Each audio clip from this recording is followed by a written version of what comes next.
Jadi akhirnya untuk modal nggak ada juga, ya terpaksa kalung istri saya Hadiah perkawinan. dicuri, dijual. Waduh. Dapat 350.000. Nah itulah modal awal dari saya.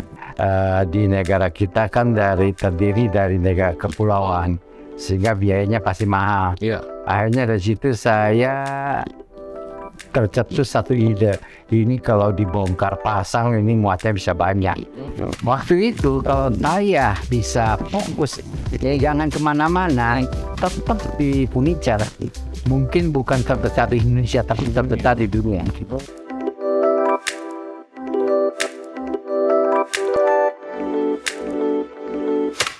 Hey guys, welcome to my podcast. Hari ini gue kedatangan tamu istimewa. Biasanya gue banyak interview orang-orang yang berhubungan di dunia entertainment, musik, artis-artis, musisi. Tapi juga paling senang sebenarnya gue belajar dari pengusaha-pengusaha yang lebih sukses, jauh lebih sukses.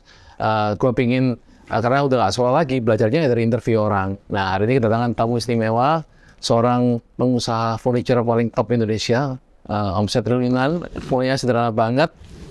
Jadi kita hari ini semoga bisa belajar banyak dari Pak Aul Bendoro. Pak Aul, welcome Pak. Terima kasih Pak. Kehormatan Pak. Waktu ditawarin sama Putro, markom saya yang pernah kerja di adiknya Bapak, mau nggak interview? Mau banget. Ya. Terima kasih atas kesempatan yang diberikan kepada saya. Memang di luar dugaan saya. Tadinya sebelum berangkat saya juga pikir nih mau ngapain ke sana ya. Oh, thank you. Ternyata begitu masuk, wah ini mainan gua lagi muda. Balik Pak, jadi aku ke tahun awal bikin speaker Pak ya. Iya. Ingat masa-masa lampau. Nah, yang nyambungnya lagi guys, gua dengan Pak Awi nih. Pak Awi dulu awal-awalnya susah-susahnya bikin speaker pertama kali tahun 75. Tahun 75 mulai bikin speaker. Tahun 75 ya Pak ya. Kenapa speaker Pak? Karena memang waktu lagi masih remaja, umur belasan itu sukanya main sound system. Kulik-kulik bikin sound system, rancang sendiri. Nah, dari situ akhirnya masuk ke dalam membuat box speaker. Awalnya Pak ya, kalau saya baca-baca dengar-dengar, Pak Au malah usaha itu setelah merit Pak ya. Telat ya, Pak, hitungannya Pak ya. Jadi saya sebetulnya sebelum merit sudah ada lah bantu-bantu paman. Di sepatu ya? Sepatu. Oke. Nah setelah itu, setelah merit, akhirnya terpaksa masuk ke pembuatan box speaker. Oke. Katanya juga yang ini yang mengharukan ini modalnya cuma 350.000 katanya. Ya kebetulan waktu itu kan habis merit nggak ada uang ya, nggak ada uang. Jadi akhirnya untuk modal nggak ada juga, ya terpaksa kalung istri saya Hadiah perkawinan. dicuri, dijual. Waduh. Dapat 350.000. Nah itulah modal awal dari saya. Menarik juga mendengar reaksi istri setelah itu Pak. Gimana tuh Pak? Istri tahu nggak Pak? Tadi jual. Waktu saya ambil jual sih dia nggak tahu. Oke. Setelah usahanya maju baru saya jelas. Oke. Dan digantinya pada tahun 2005. Waduh, segitu lama ya? Ya. Oke. Tapi waktu ngambilnya sih emas 35 gram. Tapi waktu gantinya sih berlian. Waduh, mantap Pak. Berlian dia. Tapi saya nggak berani nyoba itu Pak istri saya. Pak, 350.000 untuk beli 10 triplek katanya. Ya betul, 10.000 itu waktu itu saya dapat beli 10.000 triplek. Kenapa kok bisa ini Pak? Kalau saya kan dari musik kan dari kecil. Papa saya guru piano, jualan piano bekas itu. Kalau Bapak kan sepatu Pak di paman Pak. Kalau bisa nyambung ke speaker kan itu handicraft Pak. Jadi awalnya sih saya dapat beli speakernya aja ya. Merek Hokuton ada beberapa box puluhan biji. Oke. Dia rusak. Beli, saya borong semuanya, saya betulin. Kemudian kalau mau dijual begitu aja kan kurang begitu berharga. Saya ini boxnya. Nah saya bikinin boxnya, saya bawa ke pasar jual, ternyata laku ya. Terus dia berputar menjadi besar. Dua tukang akhirnya dia ratusan tukang. Dari depan teras rumah pindah ke garasi, akhirnya punya pabrik sendiri di Bogor. Oke. Jadi waktu itu Pak tahun 75 sampai 78 atau 75 sampai 82 usaha speaker ini. Jadi usaha speaker dari tahun 75 sampai 82. Terus sampai 82. 82 mulai masuklah ke furniture. Yang saya baca kan Bapak lagi ngelamun depan rumah, lihat truk lewat bawa mebel itu Pak ya, Ya. meja ya. Jadi tahun berapa Pak? tahun 82. 82. Oke, lagi melamun gitu ya. Saya lagi melamun, ya, memikirkan nasib daripada bisnis saya di loudspeaker, karena yang tadinya gede, besar-besar loudspeaker, makin hari makin kecil. Iya. Dan terbuat dari plastik, terbuat dari besi. Oh iya. Nah, saya melihat wah ini masa depannya suram nih. Anda berdiri di depan rumah, ada mobil L300, bawa lemari dan bawa meja lewat di depan nabi saya. Oke. Saya lihat ini mobil sebesar ini hanya membawa lemari 1 biji dan meja 1 biji terbuat dari kayu jati, ini pasti harganya mahal. Dan bagaimana dikirimnya kalau kirim jarak jauh, apalagi di negara kita kan terdiri dari negara kepulauan, sehingga biayanya pasti mahal. Akhirnya dari situ saya tercetus satu ide, ini kalau dibongkar pasang ini muatnya bisa banyak. Nah kebetulan waktu itu saya adalah base-nya di particle board, jadi saya menggunakan particle board, MDF gitu. particle board waktu itu belum ada MDF. Particle board, kemudian dari particle board itulah dibuat sebuah sampel meja, juga ada meja belajarnya, ya meja belajar dengan lemari menjadi satu. Saya rancang, akhirnya ya alhamdulillah mulainya dari situlah. Oke. Jadi itu Pak, dari awal speaker kan 75 sampai 82. 82 mulai ke furniture kan Pak, meja belajar sama lemari kan. Itu semua karyawan di switching buat dari speaker ke furniture. Karena waktu speaker itu kan tempat kayu juga, jadi ya sebetulnya pekerjaan perkayuan juga. Jadi yang saya bikin boxnya, tapi kalau untuk pemasangan speaker ya saya kerjain sendiri. Oke. Zaman itu belum ada IKEA Pak di Indonesia juga Pak ya? Dan belum ada IKEA. Waktu itu Pak ada baca-baca buku atau apa kok bisa knockdown waktu itu mikir? Jadi ya saya pikir kalau bisa dibongkar pasang ya berarti harus ada baut, ada skrup lah. Dan dari situlah akhirnya saya merancang furniture knockdown. Memang waktu itu belum ada Pak. Belum ada furniture knockdown, jadi bisa dikatakan bahwa saya adalah pelopornya. Nah dari situlah awal daripada hilangnya carpenter yang tetap pekerjaan di individual, akhirnya ke industrialisasi, mass production Pak ya. Oke. Dari itu Pak, dari meja belajar sama lemari berkembang saya produk apa aja sekarang Pak? Nah akhirnya dari living room, bedroom, terus sampai ke garden furniture, semuanya. Oke. Dan pabriknya semua di Bogor aja Pak? Pertama di Bogor, tapi berkembang ke hampir semua provinsi ada pabriknya di sana. Oh gitu. Kenapa Pak? Karena dari ini apalagi spring bed ya, dia kan baki, jadi harus mendekatkan ke pasar supaya bisa irit di bidang transportasi. Pak, sekolah kan saya baca cuma sampai SMP aja Pak ya. Kok bisa intuisinya sampai bisa pertama arahnya ke speaker switching ke furniture Pak? Suka baca buku atau lihat TV atau gimana Pak? Kok bisa ini? Enggak, jadi memang ya sekolah itu kan tidak menjadi jaminan bagi seseorang yang bisa berhasil. Yang tidak sekolah juga bukan berarti tidak bisa berhasil. Jadi di sini lebih kepada kreativitas seseorang. Memang di bidang kreativitas saya agak baik. Dan juga memiliki juang yang cukup lumayan sih yang membuat saya itu bisa berhasil. Apalagi waktu itu mau dikatakan apa aja disentuh tuh bisa jadi uang, karena kenapa? Belum banyak pesaing. Tidak seperti negara sampaikan begitu keras, ya kan? Orang pintar aja susah berhasil. Karena kalau zaman dulu ambil on juga bisa berhasil. Saya mau kerja aja zaman dulu. Apa aja yang dipegang jadi uang. Pak, Olimpik jadi besar, lalu tahun 97, 98 pernah bangkrut Pak, bener ya Pak itu Pak? Pernah tahun 98, 97, 98 pernah jatuh karena waktu itu kena krisis. Krisis ekonomi. Rupiah devaluasi dari 600 ke 16.000. 600 ke 16.000. Waduh, utangnya dalam US dollar Pak. Utangnya dalam US dollar dan itu lah habis-habisan. Tapi akhirnya bangkit lagi. Balik lagi berapa tahun Mbak itu butuh? Hanya butuh 2-3 tahun aja. Wah, bangkit lagi. Bagus.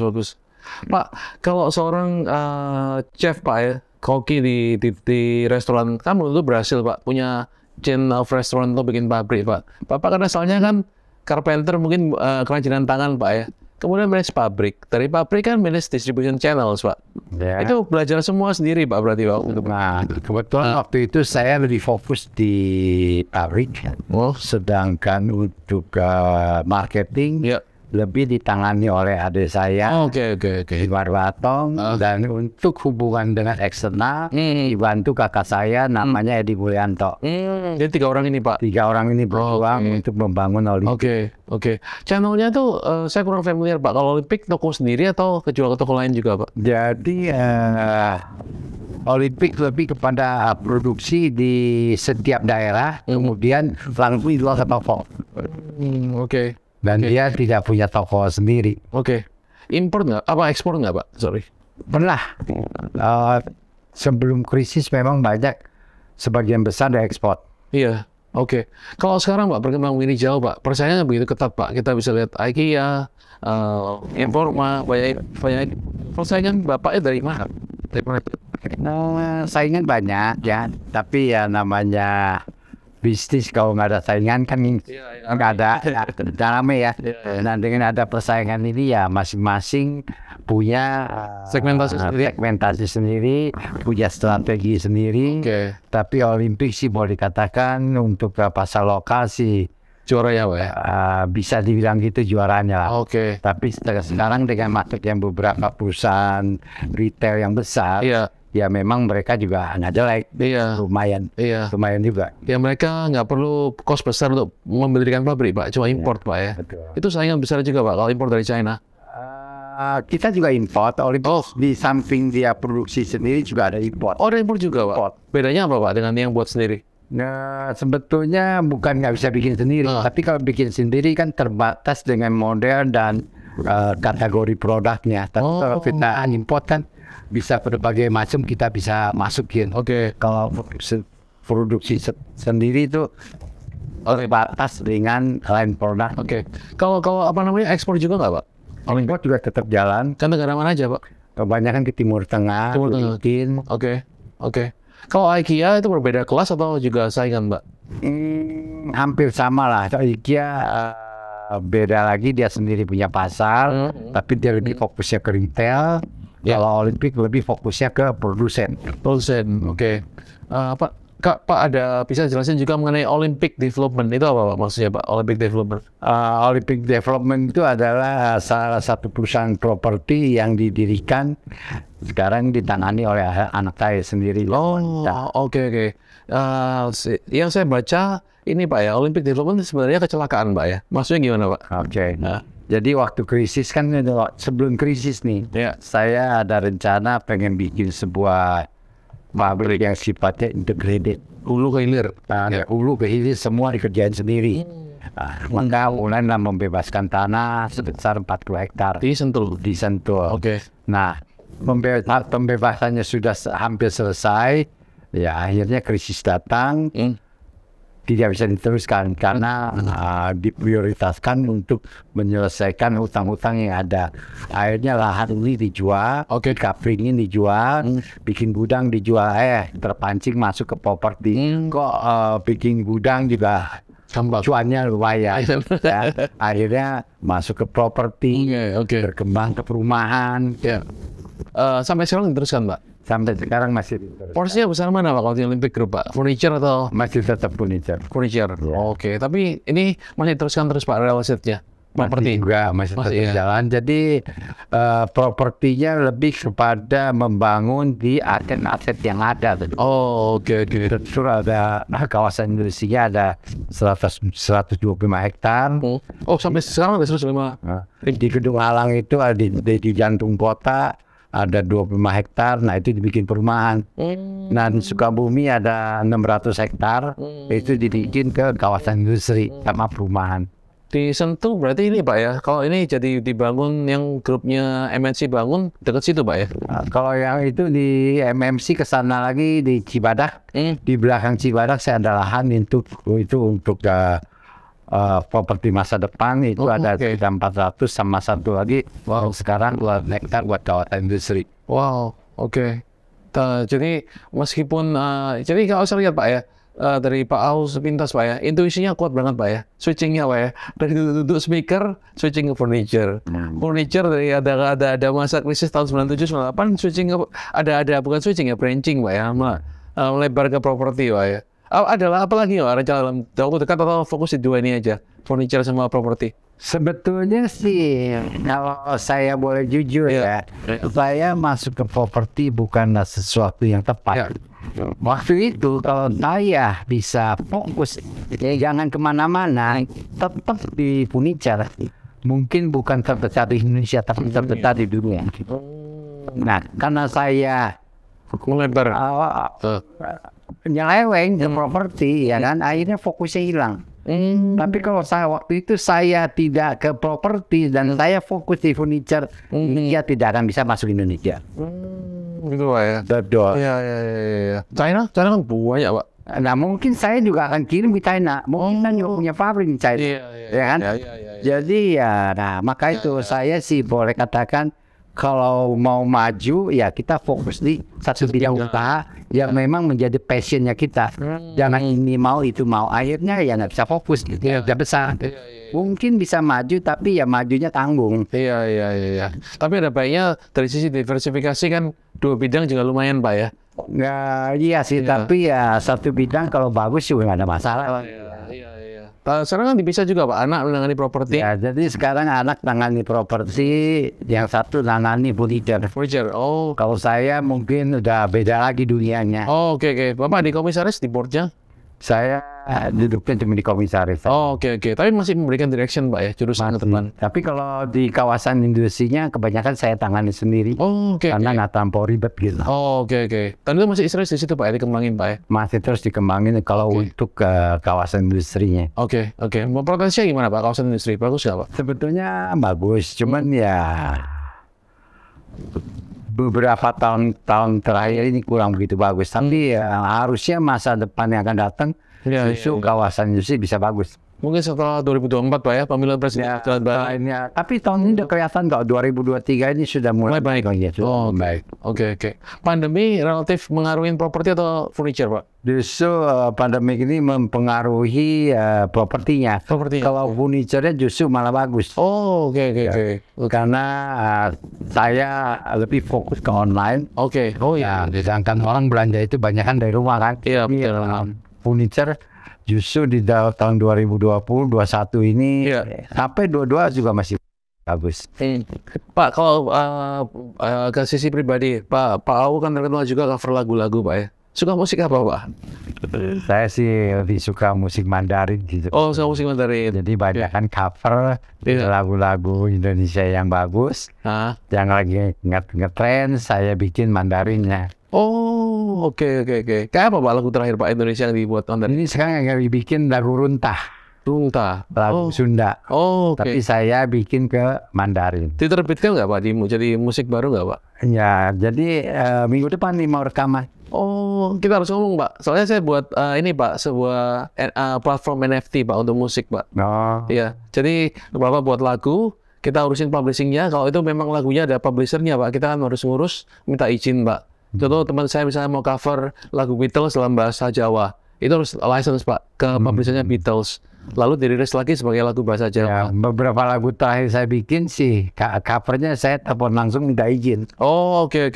Iya, harus minta izin ke publisher kan Pak. Lalu kita bisa rilis lagi. Nanti kita mesti ngomong itu Pak, musik Pak. Iya. Pak, kemana-mana bawa headphone berarti aktif di musik banget Pak ya, seneng ya? Jadi sebetulnya ya ini ada identity saya. Oh, aduh. Ya ini banyak artinya lah ini. Oh, artinya apa Pak? Artinya ya pertama adalah memang saya ini sering lihat cucu saya bawa ini kemana-mana. Oh, ya cucu yang paling besar. Jadi di sini saya kepancing sama dia. Wah ini kalau pakai ini kesannya masih kelihatan muda. Oke. Nah yang kedua ya memang saya sering ketemu macet. Kadang-kadang suka sendirian. Saya dengar lagu selalu pakai ini. Nah, yang ketiga yang ini agak sedikit rahasia sebetulnya. Apa itu, Pak? Ya, orang kalau sudah masuk ke usia kan lehernya agak sedikit keriput kan. Oh, Dengan pakai ini ya keriputnya ketutup gitu loh. tapi good, Pak. Bagus, Pak. Warnanya lebih kurus dari saya kayaknya, Pak.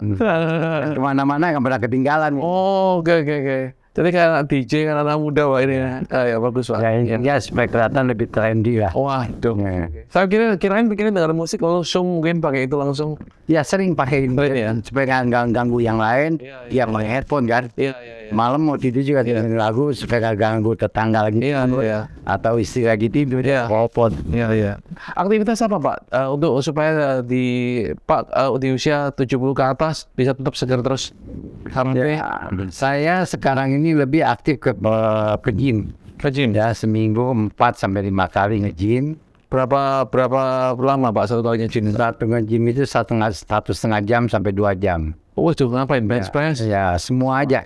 Jadi giliran hari ini main dada, besok main back, jadi ganti-gantian. Dan biasanya selalu latihan pasti ada 2-3 orang yang ikut. Menampingi, Pak, ya? Betul. Wah, PT juga katanya, Pak, ya? Itu juga. Wow. Oke. Saya sih masuk, Pak. Biasanya 10 menit, Pak. Cepat seret, putaran keluar, Pak. 10 menit. Nah, apa, Pak, yang dipopulerkan sekarang YOLO ini? Biasanya orang YOLO, Pak. You only live once. Ini yang old. Apa, Pak, artinya? YOLO ini artinya adalah yang singkatan dikata young and old. Yang muda dan tua. Ya, muda dan tua. Oke. Jadi sebetulnya YOLO ini adalah komunitas yang lahir pada zaman tahun 1942 sampai sekarang 62. 62 sampai 62. Oke. Nah, itu kelompok usia yang dikatakan kelompok YOLO.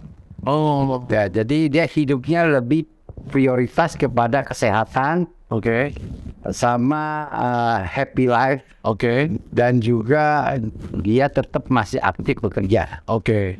Nah, itulah yang dikatakan YOLO. Itu dia tua, tapi dia tidak pernah merasa tua. Rentang umur berapa acaranya jadi berapa? 70-an, 60-an? Sampai 75. Atau sudah dari 60-an? Dari 60 sampai 75. Tapi mau 80 juga masih bisa disebut YOLO. Kalau dia masih sehat, dia masih happy life. Iya. Papa ada komunitasnya gitu, Pak? Nggak ada. Jadi sebetulnya ini bukan sebuah komunitas. Lebih kepada kelompok usia yang hidupnya betul-betul dia menikmati. Oke.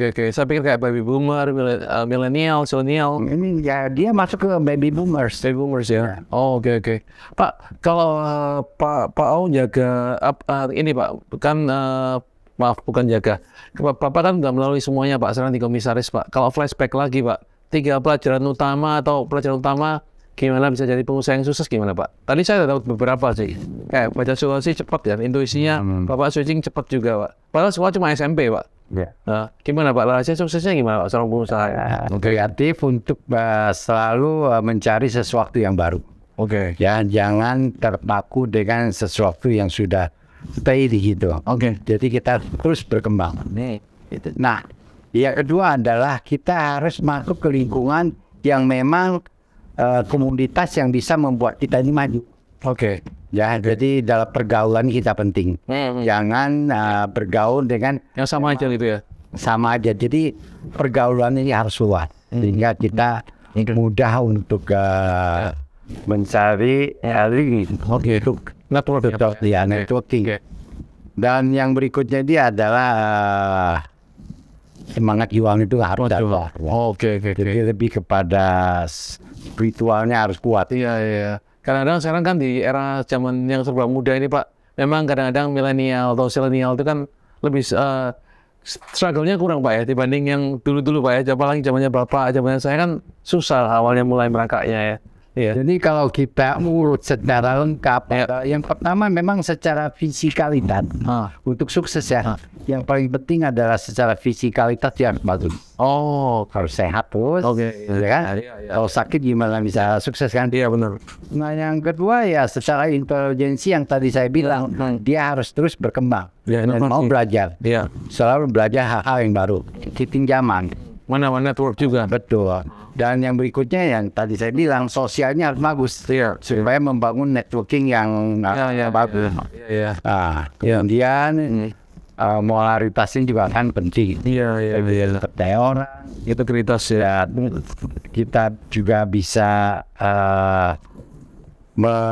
memiliki daya juang yang baik. Iya.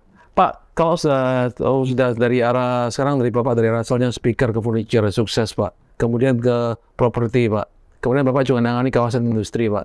Cita-cita yang mau tercapai apa Pak? Saya cita-cita terakhir yang saya akan capai adalah saya harus lewat di usia 100 dengan kondisi masih sehat. Oh, caranya gimana? Ya, olahraga, happy. Oke. Makan, jaga. Oke. Makan apa? Intermittent fasting atau sehat? Bebas saja, tapi porsinya dibatasi. Oke. Semua boleh makan, yang penting jangan berlebihan. Oke. Tapi Bapak ketat nggak? Harus gini fatnya berapa? BMI apa? Nggak ada? Cuma tiap pagi aja nimbang. Oh. Harus jaga di berat badan. Oke. 70 kilo. Waduh. Oke, selalu ya Pak. Saya dengerin atau baca di mana itu turun 16 kilo waktu itu pernah Pak ya? Ya, sebelum saya olahraga, fokus di olahraga, beratnya 86. Oke. Nah, selama saya rajin olahraga, dia turun di 70, 71. Nah, udah bertahan. Oke. Thank you Pak. Ada any last message Pak untuk audience? Ada pesan terakhir dari Bapak? Ya, terakhir dari saya untuk audiens adalah tetap kita harus jaga kesehatan. Dan jangan lupa nikmati semakin kita bisa hidup. Oke. Dan berjuang sampai kita tidak mampu lagi. Oke. Thank you so much Pak for the inspiration guys. Jadi kita bicara sama Pak Bintoro hari ini. Kalau gua rangkum cepat, 1, selalu belajar, inovatif, belajar terus. Kedua, dari network kita juga sangat penting. Kalau kita ini average dari 3 orang terdekat kita, itu benar tadi di amplify sama Pak Au. Kita dari network kita, kalau network kita stuck orang-orangnya sama, kurang lebih kita akan segitu aja. Dan network kita juga kemudian dari Pak Au tadi, integritas juga penting, moralitas itu kan. Lalu yang terakhir saya lihat sendiri fisiknya Pak Au ini kita harus sehat. Sebab apapun kita punya rencana, ambisi apapun nggak tercapai, tapi kalau kita nggak sehat, ya udah nggak akan tercapai semuanya. Oke guys, see you next episode. Thank you so much Pak Au. Terima kasih semua. Thank you Pak. Thank you so much Pak.